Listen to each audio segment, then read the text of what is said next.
अब ऑपोजिशन में तो आप हैं, जब मुल्क का वजीर दिफा ये कहे कि इमरान खान की जब हुकूमत बनी थी उसके 8 महीने के बाद हमें वहां से कहा गया कि इनको फारिग करना है, तो फिर उसे पता है फिर कि आप एडवर्सरी था। क्या ये इदारों को आप बदनाम नहीं कर रहे? वो आपका सिटिंग वजीर दिफा कह रहा है कि मुल्क की जो अस्करी क़यादत थी वो मुझे हमें बुला के कहती थी कि इसको हमने फारिग किया। देखिए खान को जो लोग जिस तरह लाए थे उन लोगों ने उसी तरह उसको हटा भी दिया। तो खान साहब को ये बात समझने की ज़रूरत है जो वो नहीं समझ रहे कि अगर माजी में कोई गलतियां हुई भी हैं तो उन गलतियों का इदराक करें, उससे कोई सबक सीखें और कम से कम जिस तरह अब नवाज शरीफ जो हैं वो सियासी बन गए, लीडर बन गए, इस तरह खान साहब को भी कम से कम थोड़ा बहुत सियासी बन जाना चाहिए। और अभी भी वो मंत्रा वही राग लापी जा रही है कि ये खा गए, ये लूट के खा गए और सिर्फ इस्टेब्लिशमेंट ही इस मुल्क में जो है वो इक़्तिदार में लाती है, निकालती है। इसका मतलब आप लोगों को बेवकूफ़ समझते हैं और आप सिर्फ इस बात पे ईमान रखते हैं कि सिर्फ इस्टेब्लिशमेंट या फौज की मदद से आप इक़्तिदार में आ सकते हैं। तो कम से कम अब तो कुछ सीख लें, इतना कुछ आपके साथ हो गया है। आप खुद कह रहे हैं वो आए उनकी मदद से और निकाला भी उन्होंने, तो इससे वो समझते हैं कि वो इम्पोर्टेंट। तो देखिए यही तो बात है, ये मामला जो है ये कोई अभी 2018 में तो इस्टेब्लिशमेंट नहीं पैदा हुई ना, उसकी डेट ऑफ बर्थ 2018 तो नहीं है। तो अगर आपने थोड़ा जाना ही है पीछे तो खान साहब को भी समझना चाहिए कि ये मामला फिर 2014 से शुरू कर लें या 2013 से शुरू कर लें, जब से एस्टेब्लिशमेंट जब आपके साथ थी। पार्टी पीएमएल कहेगी 90 से शुरू करो, हमारी जो गत बनाई है ठीक है कर लें, लेकिन बीच में जनरल मुशर्रफ का एक टाइम आ गया ना, फिर उसको कोशिश कर ली तो चले वो कट ऑफ डेट एक कर लें। लेकिन मसला ये है कि खान साहब अभी भी ये बात मानने को तैयार नहीं है कि अल्टीमेटली उन्होंने आसिफ जरदारी, नवाज शरीफ और शहबाज शरीफ, मरीम नवाज और बिलावल भुट्टो के साथ बात करनी है। जब जिस दिन वो ज़हनी तौर पे, नफसियाती तौर पे तस्लीम कर लेंगे कि अल्टीमेटली बात उन्होंने इन सियासतदानों से करनी है, तो उस दिन मेरे ख्याल में उनको थोड़ा सा वो समझ आ जाएगी, वो मैच्योर हो जाएंगे। मगर मुझे नहीं लगता कि वो अभी भी ये बात मानने को तैयार हैं। एक तरफ वो कह रहे हैं कि इस्टेब्लिशमेंट ने मेरे साथ ज़्यादती की और दूसरी तरफ वो कह रहे हैं कि इस्टेब्लिशमेंट मेरे साथ मेहरबानी करे।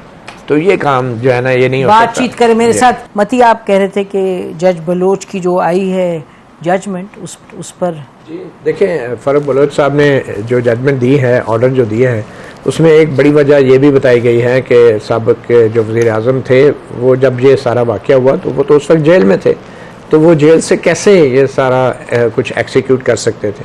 तो मैं इस हवाले से दो बातें करूँगा। एक तो ये है कि पाकिस्तान जैसे मुल्क में जो बड़े बड़े जराइम होते हैं और ख़ास तौर पे जो ऑर्गेनाइज क्राइम होते हैं उन्हें जेल से ही बैठ के ऑर्गेनाइज़ किया जाता है।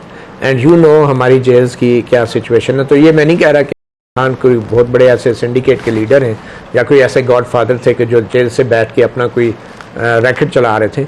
मगर मैं ये ज़रूर कहूँगा कि जनरल मुशर्रफ भी 12 अक्टूबर की फ़ौजी बगावत के बाद ये कहा करते थे कि मैं तो जहाज़ में था, मुझे तो पता ही नहीं था कि क्या हो रहा है नीचे। लेकिन बाद में उन्हीं के एक साथी जनरल ने अपनी किताब में भी लिखा, ये खामोशी कब तक, जनरल हामिद की जो एक बुक थी, जिसमें उन्होंने लिखा कि जनरल मुशर्रफ ने श्रीलंका जाने से पहले वो कुछ जर्नलों को बुला के ये तय कर लिया था कि क्या क्या होगा और कैसे कैसे होगा, और यहाँ तक कह दिया था कि अगर तुम तीनों का आपस में कोई राब्ता नहीं होता तो तुम तीनों इंडिपेंडेंटली एक्सिक्यूट करोगे मेरे ऑर्डर्स को और एक दूसरे से तुम्हें पूछने की ज़रूरत नहीं होगी। तो जहाँ तक प्लानिंग का ताल्लुक है, मेरे ख्याल में जो हुकूमत की जो प्रोसिक्यूशन टीम है और जज साहब को भी इस बात को ज़रूर मद्देनज़र रखना चाहिए था कि इमरान खान और उनकी जमात जो है तसलसल से उस 9 मई से पहले एक ऐसा एक ट्रेंड बना रही थी, एक ऐसी पोजीशनिंग कर रही थी कि जिसमें तमाम तीर जो थे वो फौज की तरफ जा रहे थे, एस्टेब्लिशमेंट की तरफ जा रहे थे।